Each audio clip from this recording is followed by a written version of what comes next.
Another major anchor and principle of Farming First is the issue of sharing knowledge. I think the educational system has created people who work in silos. It's called verticalization of knowledge, whereby to share knowledge with you, you've got to be an expert in that area. We have resorted to print media, and yet 40% of our population in Africa is illiterate. We have underutilized the use of radio. We have underutilized cultural media such as theater, community theater, whereby people can communicate through drama, through song, that they write to share the experiences on their lives.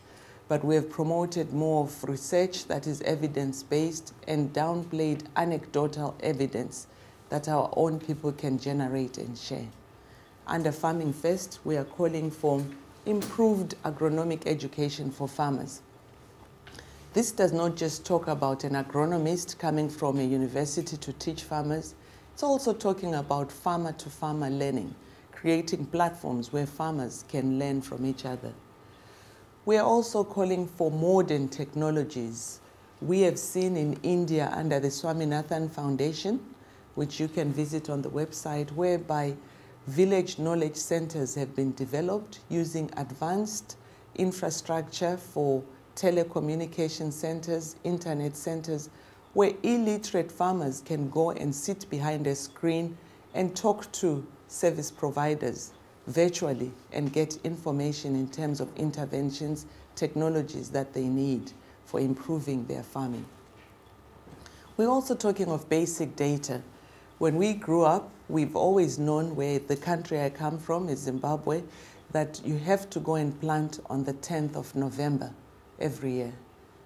Now, what that means is that this is a recommendation that was made some 50 years ago, and it still remains the gospel for all the farmers. What are we saying about modern instruments and ICTs that can help farmers know what are the weather patterns, what is the best time to farm, and what are the changes that we've experienced in weather, how those can be used to improve farmer livelihoods and application of technologies. As a result of static knowledge, we find that farmers are using archaic methods in terms of agronomic practices, and yields have been compromised by up to 30–40% because there is no renewed information in terms of weather information that is relevant for planting practices. A third pillar is really about building access, local access to resources. We need to revisit the local regulations and bylaws that have been set up and have not been based on available knowledge. The issue of access to financial services is key. The work we've done in Swaziland points to a population whereby 80% of the people are reliant on remittances. When we dug deeper to understand what exactly are these remittances, you are talking of $20 a month that is remitted by children who are working in towns to their rural parents. Now, what that money is used for, first and foremost, the first priority that our smallholder farmers put is education. Now, if you are talking of poor investment in education infrastructure, smallholder farmers who have to pay for school fees, that $20 per month has to suffice to meet the food needs, education needs, and clothing needs. Those are the three basic priorities that our smallholder farmers have highlighted as what they are using the $20 per month for. What does that then do with the global financial crisis, where people have been thrown out of jobs? They cannot send those remittances, and yet you have farmers, 80% are dependent on food aid. But these are smallholder farmers who, given adequate technology and access to seed and fertilizer, they can grow their own food. How then can we put in place a plan that will make sure that they can access the resources they need for farming and they don't depend on food aid? Another critical thing is the infrastructure. Part of the challenge we face in Africa is that of the smallholder population that is really growing our food, 70% of these farmers are growing for home consumption, and only a small 10% enter into the market economy.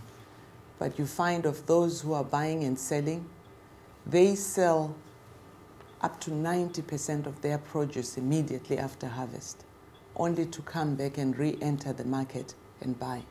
In most cases, because of poor infrastructure, they cannot access the food, it's not available, and they become basket cases for food aid.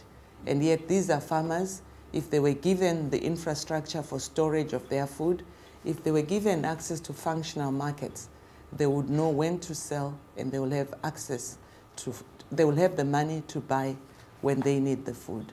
But you are now reducing these farmers to basket cases because of poor infrastructure. We are happy to see that the World Bank has last week made a commitment to invest in African infrastructure so that we can improve markets. And this is what is exciting to us as Farming First, that we are already seeing the fruits of our concerted efforts in promoting the Farming First concepts, with the global community now committing resources to meet some of the challenges that we have highlighted. The fourth pillar is really about reducing losses so that we can improve returns. I've highlighted the high losses that farmers experience because of poor infrastructure for storage. And the data we have, again, from Swaziland shows that only 10% of the farmers have storage facilities. What that means is, after collecting your produce, mainly maize, which is the staple food, you put it in a bag and you put it under your bed in your bedroom because it can be stolen. Now, as you store it there with no pesticides, it means the losses can be as high as 40% by the time you want to consume. What we are calling for is interventions that create opportunities for farmers to market, for farmers to bulk store and reduce the losses. The fifth of the 6 principles of Farming First is about enabling market access. I've already alluded to the poor infrastructure that is across all our African countries, and really for markets to function, the basics are information on prices, access to markets in terms of passable roads, and communication and a conducive environment that allows markets to self-regulate with minimum intervention from the state.